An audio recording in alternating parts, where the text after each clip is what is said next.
General, Emperor, God, Tiber Septim. Throughout this series, nearly every video has contained at least a mention of Tiber Septim, easily one of the most important and influential individuals in Tamriel's history.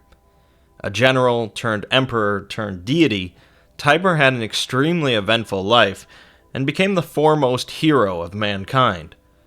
While there is some contention between civilizations on Tiber's exact history on Tamriel, he is nonetheless worshipped by many humans as a principal deity in their pantheons.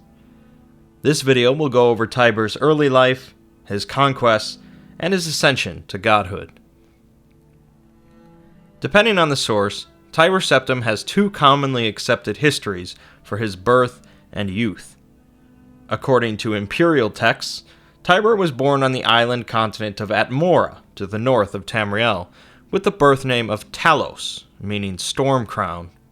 Talos came to Skyrim on one of the last boats leaving Atmora, and grew up in the icy region. Talos quickly learned the ways of war, and by age 20 was already leading battles against Hierarch.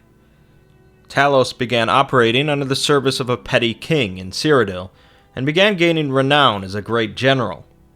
With Talos' military prowess, the king consolidated power in Cyrodiil before eventually taking over the Imperial city. The forces of Skyrim and Hierarch were both opposed to another Imperial empire, and so they gathered their armies to wage war. When Talos arrived on the battlefield, he demonstrated his ability to use the Thuum, a form of magic that is generally unique to Nords. The Nords of Skyrim gathered there realized that Talos was a dragonborn, and heir to the empires of men. With the Nords' loyalty, the Bretons of Hierarch were easily defeated. After gaining control of the Imperial city, a Hierarch assassin managed to sneak in and assassinate the king turned emperor. They failed to kill Talos, however, as even though they slit his throat, he managed to survive, but could no longer use the Thuum. He would go on to lead his armies with a whisper instead of a shout. Talos continued the conquest that he had started, going on to conquer the other regions of Tamriel before crowning himself emperor and renaming himself Tiber Septim. According to other accounts, regarded as heresy by Imperial scholars, Tiber was born in Hierarch with the name Hjalti Earlybeard. Despite being born in Hierarch, he would go on to fight alongside the Nords when he was 20 to take back the Reach region of Skyrim. After pushing the Reachmen back into a fortress, the Nords pondered their next step, as a siege seemed impossible with their present forces. That night, Hjalti was visited by a storm in his tent, who spoke to him and taught him the way of the voice. Supposedly within the storm was an ancient Nordic king, Wulfharth, also known as Izmir, who believed that Hjalti is the chosen one, meant to create an empire of men.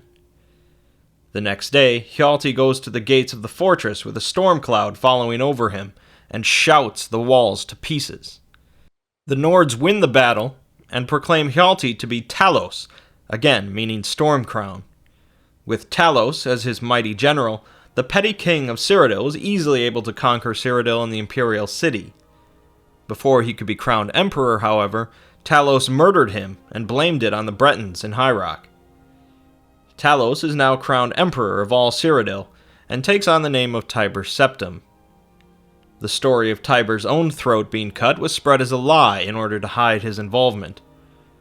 Wulfharth continually pressured Tiber to invade Hammerfell and Morrowind, mostly due to his own past experiences with the Chimer and their tribunal, but Tiber resisted.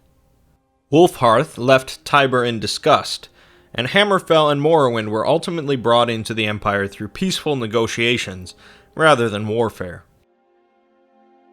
Assisting Tiber in his conquest is his grand battle mage, Zurin Arctis. Zurin was likely instrumental in brokering the deal between Morrowind and the Empire, and while doing so learned of the Numidium. The Numidium was a colossal humanoid golem created by the Dwemer and powered by the divine heart of Lorkhan, possibly to assist the Dwemer in transcending the mortal plane. The Numidium was captured by the Chimer after the Dwemer's disappearance, and was eventually gifted to Tiber Septim as part of their treaty, although it was left unpowered since the heart of Lorkhan remained in the Red Mountain. Tiber commanded Zurin to investigate the possibility of using the Numidium to help him conquer Tamriel, and so Zurin built a control device for the golem, but they lacked a power source. According to non-Imperial accounts, Tiber summoned Wulfharth back to him, telling him that Wulfharth had been right all along, but when he appeared, Tiber managed to seize him and rip his soul out, using it to power the Numidium.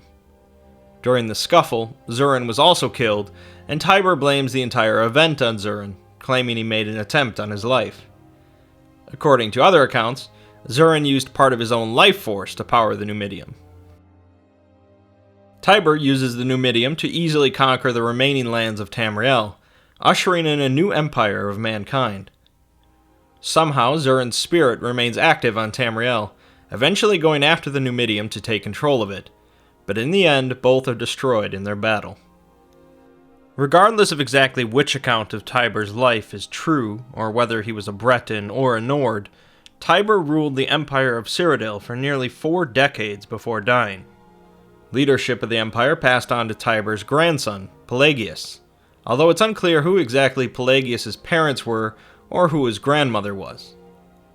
After Tiber's death, it became a common belief that he ascended to the form of a god, and became known as Talos, the god of war and of mankind. Talos was officially added to the pantheon of Imperial gods, turning the 8 divines into the 9 divines. By the 4th era, the Nords had also fully embraced the belief in Talos, and counted him among their pantheon as well. The Aldemari Dominion of Elves considered the entire concept to be heresy to their religion, as the concept of a man becoming a god was thought to be ludicrous to them. Several examples throughout the Elder Scrolls games seems to confirm the idea that Tiber did indeed become a god. Some believe that Tiber combined with the spirit of Wulfharth and Zurin, and took over the godhood of Lorkhan, the lost god. During the 4th era, the Aldemari Dominion went to war with the Empire, partially in an effort to ban the heretical worship of Talos. The Empire eventually conceded to the terms, banning Talos worship in Imperial-controlled territories. This would lead to the Skyrim Civil War, as many Nords rebelled against the Empire. Tiber Septim would leave behind an extensive legacy in the Septim dynasty, who would continue to rule the Empire for over 4 centuries. Regardless of the exact history and nature of his life and conquests, he managed to unite Tamriel in a way that has never been equaled since. It would also seem that even in death, he achieved what many thought to be impossible, ascending to godhood and becoming the true hero of mankind. There are, of course, a multitude of other theories and discussions about Tiber's life and death, but there is no doubt that he was one of the most important people to ever impact Tamriel.